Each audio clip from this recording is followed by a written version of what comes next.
आज हम लोग माइक्रो इकोनॉमिक्स में चैप्टर नंबर 2 कंज्यूमर्स इक्विलिब्रियम समझने की कोशिश करते हैं। सबसे पहले समझेंगे कंज्यूमर कौन होता है। कंज्यूमर वो होता है जो अपने वांट के सेटिस्फैक्शन के लिए गुड्स और सर्विसेज को यूज करता है। कंज्यूमर का ऑब्जेक्टिव क्या होता है? सेटिस्फैक्शन को मैक्सिमाइज करना।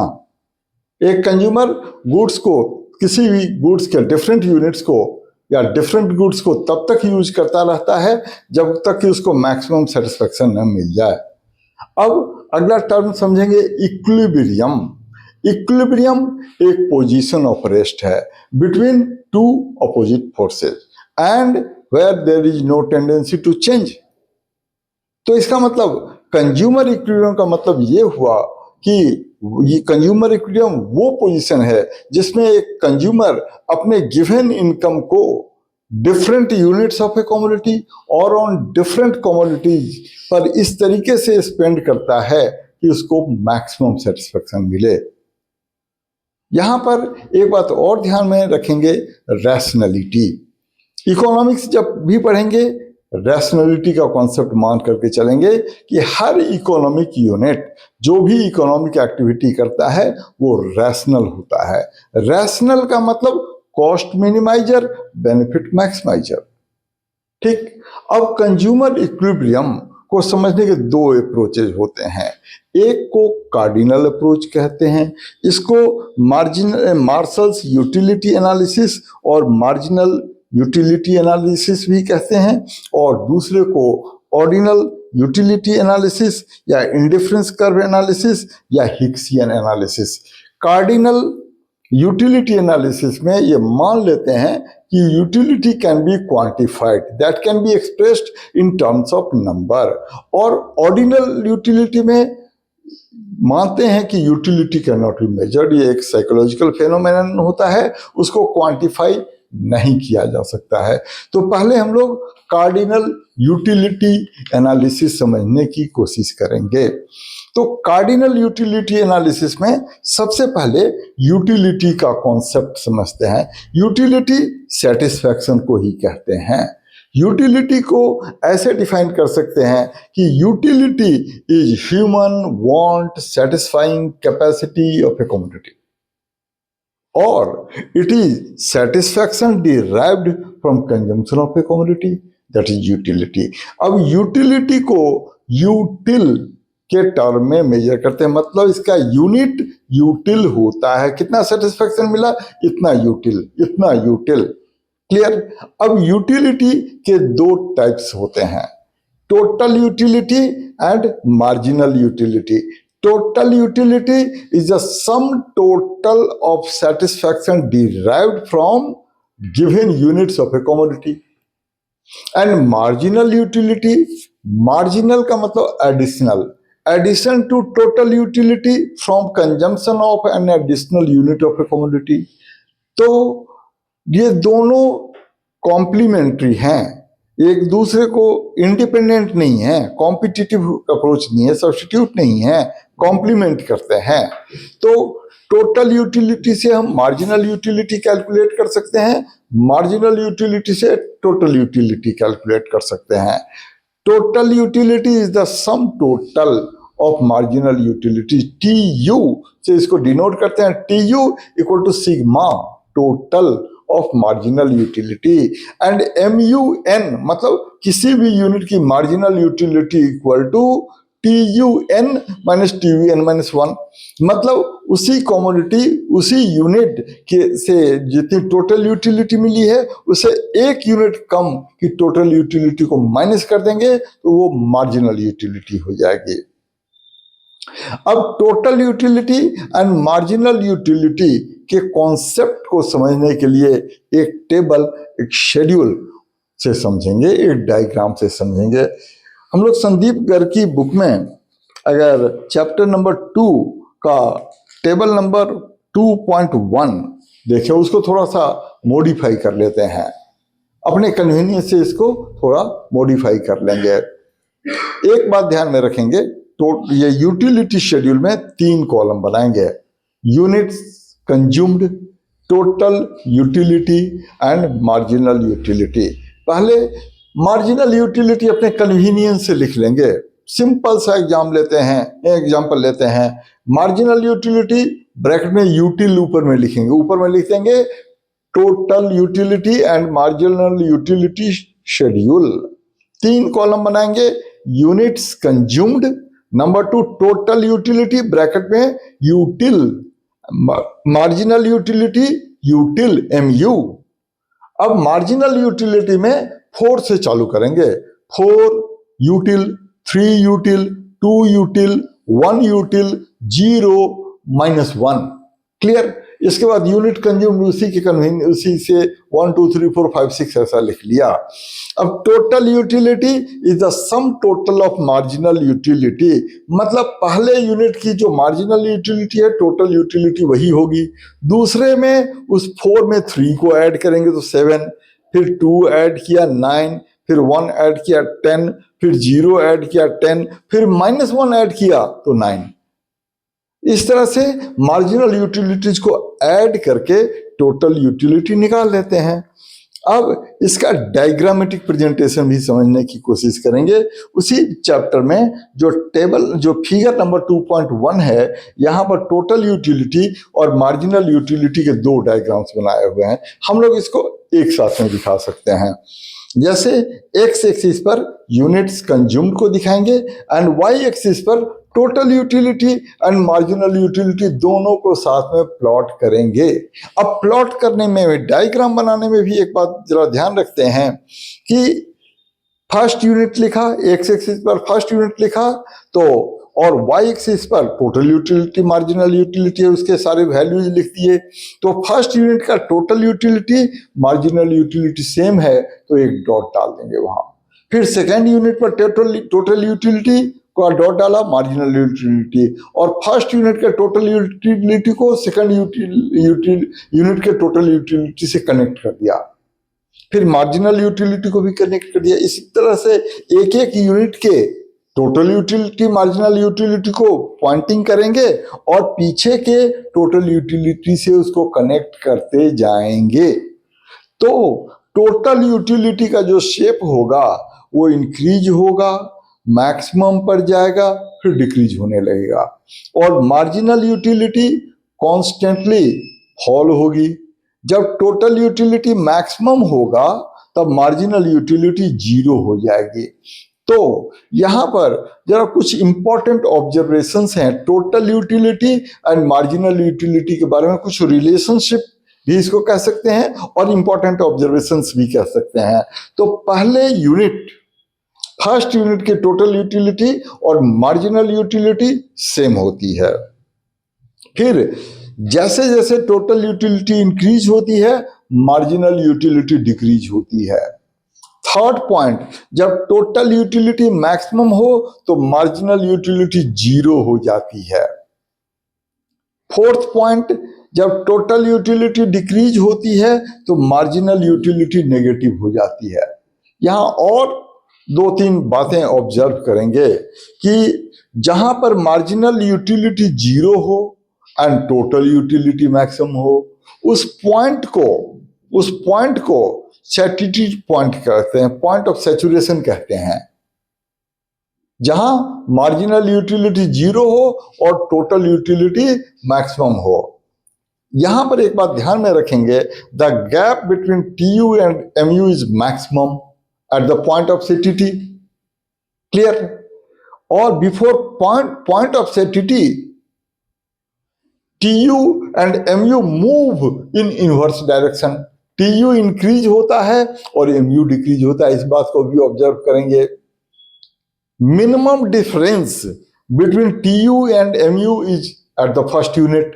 Maximum difference between TU and MU is at the point of saturation, and after point of saturation they move in the same direction. तो ये कुछ इंपॉर्टेंट पॉइंट्स हैं जिसको ध्यान में रखेंगे, जिस पर एग्जाम में MCQ टाइप क्वेश्चन आ सकते हैं। अब हम लोग अगला कॉन्सेप्ट समझने की कोशिश करेंगे, लॉ ऑफ डिमिनिशिंग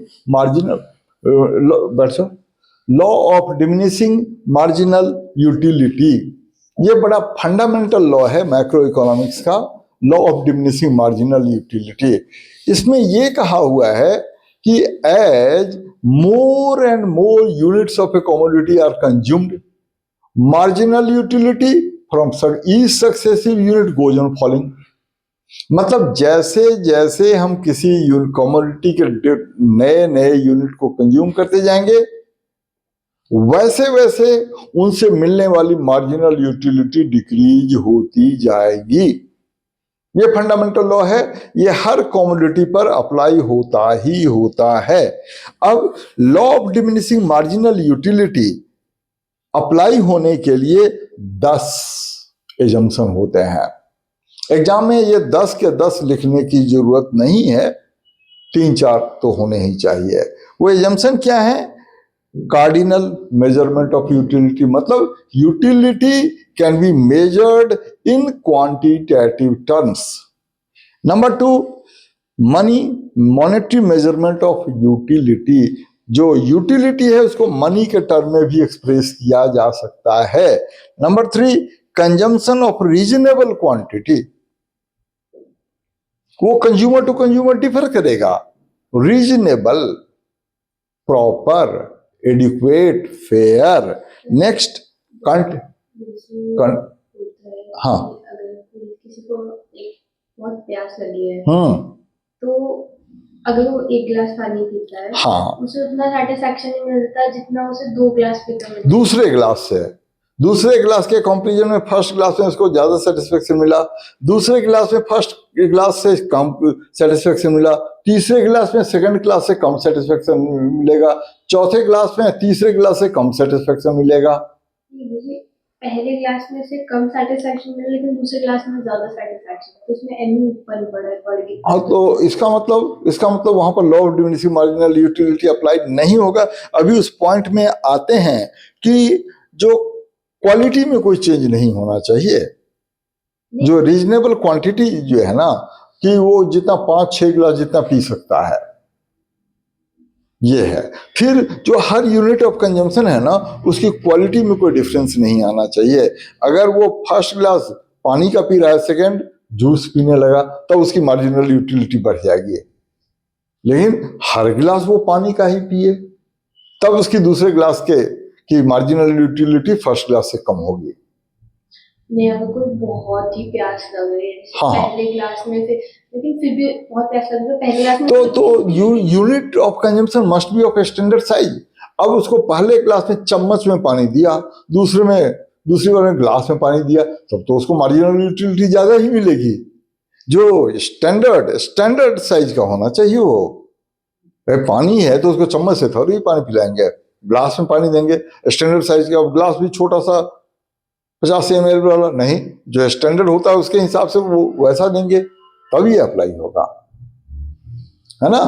क्वालिटी में चेंज नहीं हो, unit of consumption standard size का हो, टेस्ट वगैरह में कोई चेंज नहीं हो, सब यूनिफॉर्म होना चाहिए, तब वो अप्लाई होगा। No change in quality, rational consumer rational होना चाहिए। मतलब वो तभी तक कंज्यूम करेगा जब तक उसको ऐसा लगेगा कि जितने जितने पैसे वो दे रहा है उससे ज्यादा से ज्यादा उसको सेटिस्फेक्शन मिल रहा है। अगर वो 2 रुपये पर गिलास देता है तो उसको 3 रुपये पर गिलास के बराबर का सेटिस्फेक्शन मिल रहा है, तभी वो पानी पिएगा, अदरवाइज नहीं पिएगा। Next, independent utilities. इसका मतलब क्या होता है कि हर यूनिट के कंजम्पशन की जो यूटिलिटी है वो एक दूसरे से इंडिपेंडेंट है। सेकंड क्लास की यूटिलिटी फर्स्ट क्लास की यूटिलिटी से इंडिपेंडेंट है, उस पर रिलेटेड नहीं है। नेक्स्ट है marginal utility of money remains constant. Money की marginal utility simply means purchasing power of money, पैसे खरीद कितना सकता है, दैट मस्ट बी कांस्टेंट। हालांकि मनी का भी परचेजिंग पावर चेंज होता रहता है, एवरीडे चेंज होता है। तो जब हम ये law of diminishing marginal utility समझेंगे तो मान लेंगे कि मनी की मार्जिनल यूटिलिटी कांस्टेंट है। Next, fixed income and prices. Consumer का इनकम फिक्स होना चाहिए, जब हम law of diminishing marginal utility को समझ रहे हैं। कमोडिटी के प्राइसेस फिक्स्ड होने चाहिए। एंड लास्ट है परफेक्ट नॉलेज। ठीक है, सब कंज्यूमर को सब कुछ पता होना चाहिए। तो law of diminishing marginal utility को समझने के लिए भी अगेन उसका शेड्यूल बनाएंगे। शेड्यूल में वही 3 कॉलम बनाएंगे, unit consumed, total utility and marginal utility, और सेम शेड्यूल यूज कर लेंगे। मार्जिनल यूटिलिटी 4 3 2 1 0 -1 ऐसा दिखाएंगे, और फिर उसके अकॉर्डिंगली यूनिट कंज्यूम्ड 1 2 3 4 5 6 ऐसा दिखाएंगे। मार्जिनल यूटिलिटी को ऐड करते जाएंगे तो टोटल यूटिलिटी आ जाएगी। फिर डायग्राम में x axis per unit consumed को दिखाएंगे, वाई एक्सिस पर मार्जिनल यूटिलिटी को दिखाएंगे, और मार्जिनल यूटिलिटी का जो कर्व बनाएंगे वो नेगेटिवली स्लोप्ड होगा, 0 होगा, माइनस हो जाएगा। जब वो 0 होगा that point is known as point of saturation point. एक रैशनल कंज्यूमर उसके आगे कंज्यूम नहीं करेगा, क्योंकि जितने पैसे वो पे कर रहा है उससे कम उसको सेटिस्फेक्शन मिल रहा है, तो रैशनल कंज्यूमर वहीं पर रुक जाएगा। अब हम लोग इसमें आगे बढ़ते हैं। कंज्यूमर इक्विलिब्रियम अभी हम लोग सीख चुके हैं। Consumer equilibrium is a situation when a consumer derives maximum satisfaction by spending his given income on different units of a commodity or on different commodities। तो अब इसके दोनों अप्रोचेज के बारे में सीखेंगे। पहले कार्डिनल अप्रोच के बारे में सीखते हैं, फिर ऑर्डिनल अप्रोच के बारे में सीखेंगे। अब कार्डिनल अप्रोच के अंदर भी 2 केसेज होते हैं। पहला केस होता है सिंगल कमोडिटी केस, और दूसरा केस होता है 2 कमोडिटी केस या मल्टी कमोडिटी केस। इसको सेकंड केस को law of equi marginal utility भी कहते हैं। तो पहले सिंगल कमोडिटी केस में समझते हैं। सिंगल कमोडिटी केस में कंडीशन होता है कि marginal utility of good must be equal to its price as long as marginal utility derived from consumption of a commodity is more than the price paid for that. The consumer continues consumption. When marginal utility derived becomes equal to the price, he is in the state of consumer equilibrium. तो इसके लिए हम लोग वो table number 2.3 देखेंगे। इसमें 6 units लिए हैं, प्राइस फिक्स्ड है 10 रुपीज ले लिया, मार्जिनल यूटिलिटी 20 16 10 इस तरह से लिया हुआ है। अब यहाँ पर एज्यूम कर लेंगे कि मनी की मार्जिनल यूटिलिटी 1 है। क्लियर? तो मार्जिनल यूटिलिटी को 1 से डिवाइड करेंगे तो जितनी की मार्जिनल यूटिलिटी यूटिल के टर्म में है उतनी ही मार्जिनल यूटिलिटी रुपी के टर्म में हो जाएगी। फिर उसके मार्जिनल यूटिलिटी को प्राइस से कंपेयर करेंगे, तो मार्जिनल यूटिलिटी में से 10 रुपीज प्राइस से उसको माइनस करेंगे, तो जब पहले यूनिट को कंज्यूम किया तो उसे 10 का कंज्यूमर सरप्लस इसको बोलेंगे, सेकेंड यूनिट में 6 का, थर्ड में 0, इस तरह उसके बाद वो माइनस होता जाता है। मतलब ये हुआ कि जब एक कंज्यूमर किसी कमोडिटी के थर्ड यूनिट को कंज्यूम करता है तब वो इक्विलिब्रियम में होता है। अब इसी को सिंगल कमोडिटी केस को डायग्राम से सीखते हैं। डायग्राम में x axis per unit consumed को दिखाया और वाई एक्सिस पर मार्जिनल यूटिलिटी और प्राइस को दिखाया। प्राइस 10 रुपीज कांस्टेंट है, तो एक प्राइस का line horizontal straight line parallel to X axis plot किया, और मार्जिनल यूटिलिटी नेगेटिवली स्लोप्ड है। जैसे जैसे कंजम्पशन हम बढ़ाते हैं वैसे वैसे मार्जिनल यूटिलिटी घटती जाती है।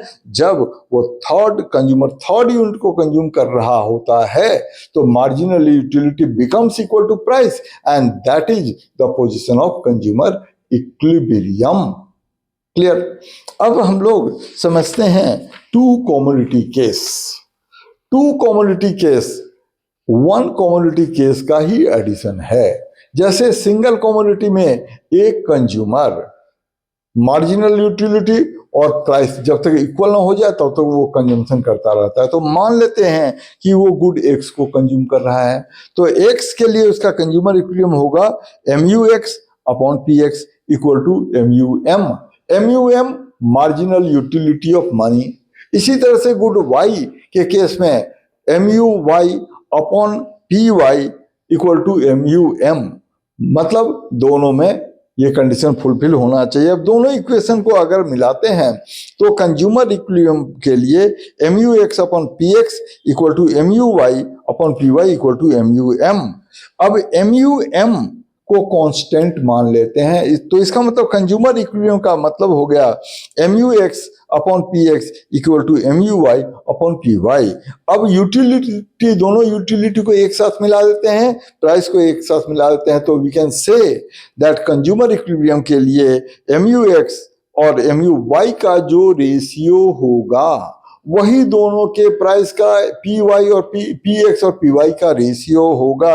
अब अगेन अगर प्राइस को कांस्टेंट मान ले, दोनों के प्राइस को सेम मान ले, तो दोनों की तब कंज्यूमर इक्विलिब्रियम के लिए M U X equal to M U Y होना चाहिए। अब जरा इस पर भी एग्जाम में क्वेश्चन आता है कि अगर एम यू एक्स और एम यू वाई इक्वल नहीं हो तो क्या होगा। अगर M U X upon P X is more than M U Y upon P Y, इसका मतलब पहले कम्युनिटी के कंजम्पशन से उसको ज्यादा सेटिस्फेक्शन मिल रहा है, तब वो उसके कंजम्पशन को इंक्रीज करेगा और दूसरे के कंजम्पशन को डिक्रीज करेगा, तब तक जब तक कि वो दोनों इक्वल ना हो जाए, एस और इक्विलिब्रियम एस्टेब्लिश हो जाता है। इन द सेम वे अगर M U X upon P X is less than M U Y upon P Y, तो फिर वो एम यू वाई के कंजम्पशन को बढ़ाएगा, तो फिर उसकी मार्जिनल यूटिलिटी घटेगी, तब तक वो कंज्यूम करता रहेगा जब तक कि वो दोनों इक्वल ना हो जाए। अब इसको समझने के लिए एक टेबल नंबर 2.4 है, इसमें दो कमोडिटी एक्स एंड वाई की मार्जिनल यूटिलिटी दी हुई है, वो 5 यूनिट के कंजम्पशन की मार्जिनल यूटिलिटी दी हुई है। एज्यूम कर लेते हैं कि दोनों कमोडिटी के प्राइस 1 रुपी पर पीस है और कंज्यूमर के पास 5 रुपीज हैं, तो बीइंग रैशनल कंज्यूमर वो फर्स्ट रुपी गुड एक्स पर स्पेंड करेगा, क्योंकि सबसे ज्यादा मार्जिनल यूटिलिटी उसको गुड एक्स से मिल रही है। फिर वो सेकेंड रुपी गुड वाई पर स्पेंड करेगा, थर्ड रुपी गुड एक्स पर, फिर फोर्थ एंड फिफ्थ में अगर सेकेंड यूनिट वाई का पर उसको 12 यूनिट की मार्जिनल यूटिलिटी मिली है और थर्ड यूनिट एक्स पर उसको 12 की मार्जिनल यूटिलिटी ही मिली है। मतलब ये हुआ कि जब दोनों कम्युनिटी की मार्जिनल यूटिलिटी सेम हो जाए तो कंज्यूमर इक्विलिब्रियम में होता है and he is getting maximum total utility in that case. तो सारी मार्जिनल यूटिलिटीज को अगर ऐड करते हैं 20 प्लस 16 प्लस 14 प्लस 12 तो दैट बिकम्स इक्वल टू 74। अगर वो और किसी ऑर्डर में अपने मनी को स्पेंड करता है तो उसको 74 से कम की ही मार्जिनल यूटिलिटी टोटल यूटिलिटी मिलेगी। अगर वो इस ऑर्डर में अपने मनी को इनकम को स्पेंड करता है तो उसको टोटल यूटिलिटी मैक्सिमम मिलेगी। कब? जब वो एक्स कम्युनिटी के 3 यूनिट्स को और वाई कम्युनिटी के 2 यूनिट्स को कंज्यूम करता है। अब इसका डायग्रामेटिक प्रेजेंटेशन भी है, table figure number 2.3 x axis per unit consumed x का और वाई का दिखाया, और एक्स एक्सिस जो वाई एक्सिस है लेफ्ट में उसमें एक्स की मार्जिनल यूटिलिटी और जो राइट में है उसमें वाई की मार्जिनल यूटिलिटी को दिखाया। इसको फिर प्लॉट किया यूनिट, और ये एम यू एक्स और एम यू वाई, मतलब जब वो इक्विलिब्रियम में होने के लिए अगर वो एक्स के 3 यूनिट और वाई के 2 यूनिट्स को कंज्यूम कर रहा है तो वो इक्विलिब्रियम में है। अब आते हैं हम लोग ऑर्डिनल अप्रोच में या हिक्सियन अप्रोच में या इंडिफरेंस कर्व अप्रोच में। इस अप्रोच में क्या है कि हम ये मान लेते हैं कि utility can not be quantified but it can be ranked. इसकी रैंकिंग तो की जा सकती है, इंटरवॉन्ट की अपने सेटिस्फैक्शन को प्रायोरिटाइज किया जा सकता है, ठीक है, डिजिटाइज नहीं किया जा सकता है, नंबर में नहीं लिखा जा सकता है। तो ऑर्डिनल अप्रोच से कंज्यूमर इक्विलिब्रियम समझने के लिए 2 कॉन्सेप्ट समझने जरूरी होते हैं। एक तो है इंडिफरेंस कर्व और दूसरा है बजट लाइन। तो पहले इंडिफरेंस कर्व समझने की कोशिश करते हैं। Indifference curve is graphical presentation. Indifference curve is graphical presentation of consumption of to commodities giving same level of satisfaction. अगर एक कंज्यूमर दो कमोडिटीज के डिफरेंट डिफरेंट यूनिट को के कॉम्बिनेशन को इस तरीके से कंज्यूम करता है कि उसको सेम सेटिस्फैक्शन मिले, तो उन सारे कॉम्बिनेशंस को जब एक डायग्राम पर दिखा देते हैं तो that is called indifference curve. अब इंडिफरेंस कर्व को समझने के लिए इंडिफरेंस शेड्यूल बनाएंगे। बुक में टेबल नंबर 2.5 संदीप गर्ग में इसको रेफर करेंगे। ये डिफरेंट एप्पल और बनाना का कॉम्बिनेशन लिया हुआ है कि फर्स्ट कॉम्बिनेशन में 1 एप्पल और 15 बनाना, सेकंड कॉम्बिनेशन में 2 एप्पल और 10 बनाना। इस तरीके से इनको ये शेड्यूल बनाते हैं। इसके बाद डायग्राम बनाया तो इंडिफरेंस का कर्व एक वो कॉन्वेक्स टू द ओरिजिन बन जाता है। यहाँ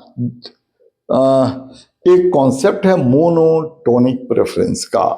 मोनोटोनिक प्रेफरेंस का मतलब ये होता है कि एक कंज्यूमर का प्रेफरेंस मोनोटोनिक तब कहा जाता है जब उस कमोडिटी के ज्यादा से ज्यादा यूनिट को कंज्यूम करने से उसको ज्यादा से ज्यादा सेटिस्फेक्शन मिलते हैं, तब उसके प्रेफरेंस को उसके उस कमोडिटी के प्रेफरेंस को मोनोटोनिक प्रेफरेंस कहते हैं।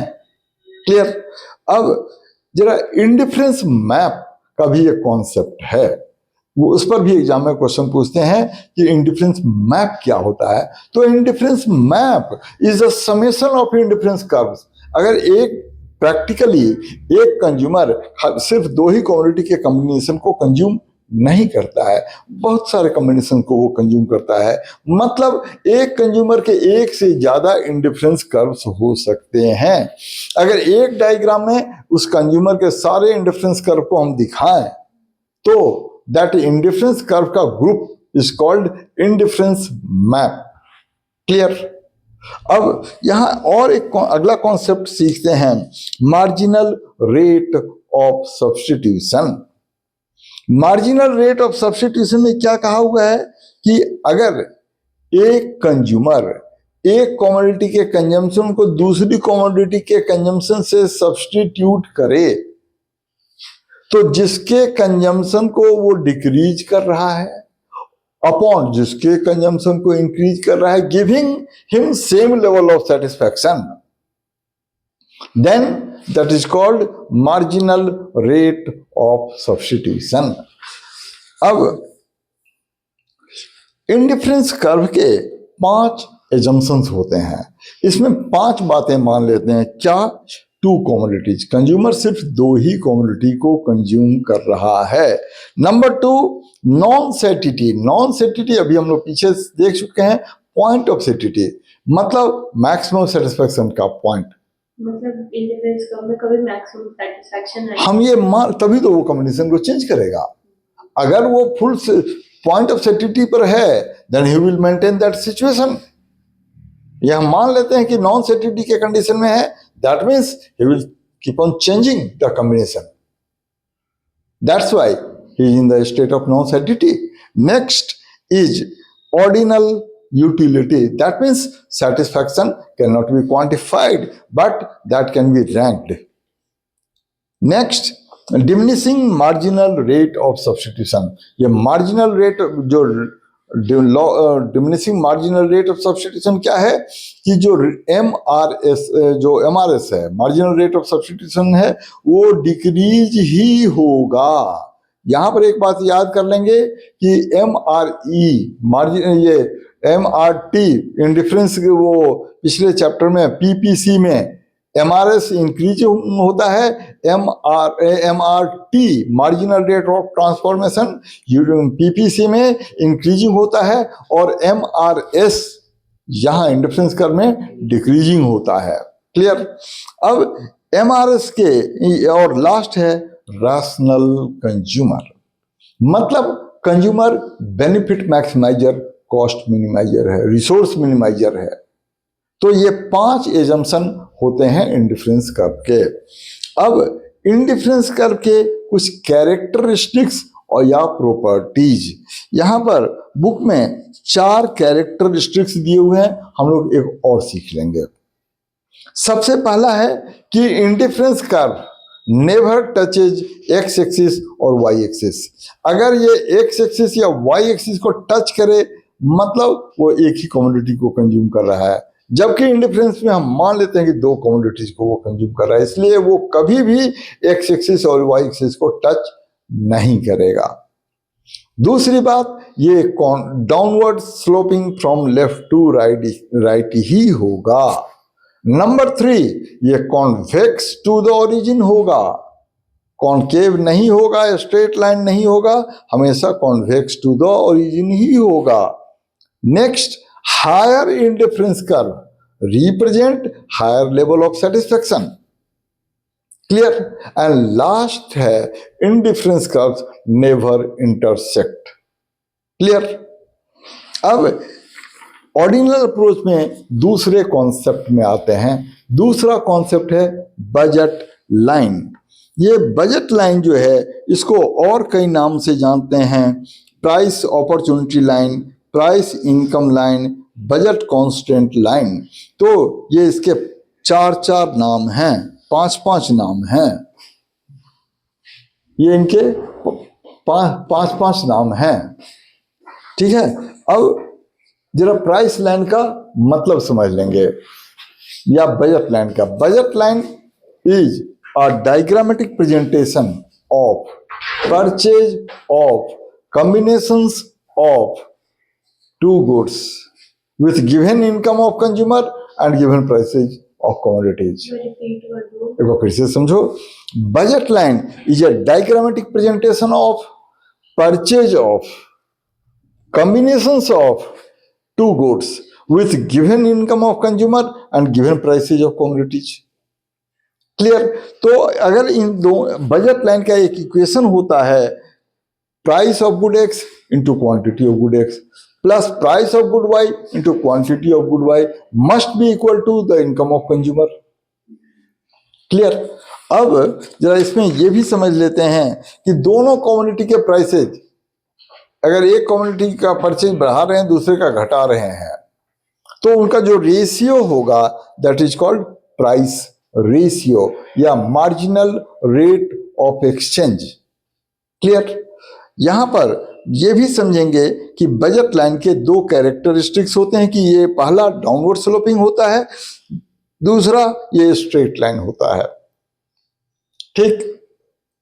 अब बजट लाइन में शिफ्ट, इस पर भी एग्जाम में कई बार क्वेश्चन देते हैं कि बजट लाइन में जैसे पीपीसी में हम लोग सीखते हैं चेंज और शिफ्ट, तो इसमें भी अगर प्राइस में चेंज हो, दोनों कमोडिटी की प्राइस में अगर एक्स की प्राइस चेंज हो, चेंज का मतलब इंक्रीज या डिक्रीज, अगर एक्स की प्राइस बढ़ेगी तो वो लेफ्टवर्ड रोटेट हो जाएगा, लेफ्टवर्ड रोटेशन होगा।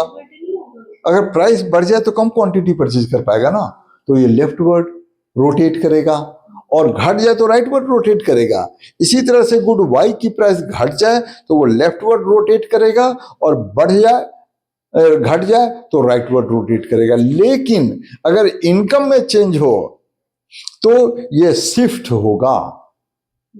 प्राइस में चेंज होने से रोटेट होता है, एक में चेंज होता है, और इनकम में चेंज होने से शिफ्ट होता है। अगर इनकम घटे तो ये बजट इंडिफरेंस का ये price line A B leftward shift हो जाएगा, इनकम बढ़े तो राइटवर्ड शिफ्ट हो जाएगा। अब ये समझेंगे कि consumer equilibrium through ordinal approach.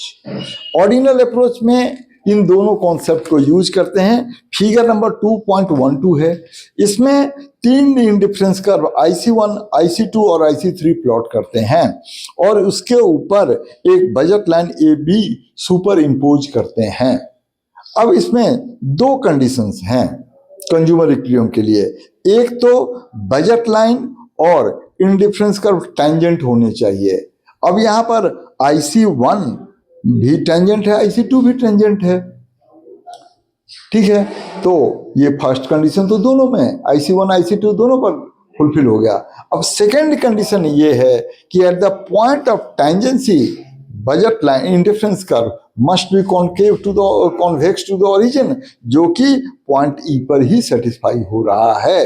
मतलब अगर वो गुड एक्स के ON क्वांटिटी और गुड वाई के ON क्वांटिटी को कंज्यूम कर रहा है, परचेज कर रहा है, तो वो कंज्यूमर इक्विलिब्रियम में है। मतलब अपने गिवन इनकम को इस तरीके से दोनों कमोडिटी पर वो स्पेंड करता है कि इसको मैक्सिमम सेटिस्फैक्शन डिराइव होता है। He is in the state of consumer equilibrium. जब बंद कर दो।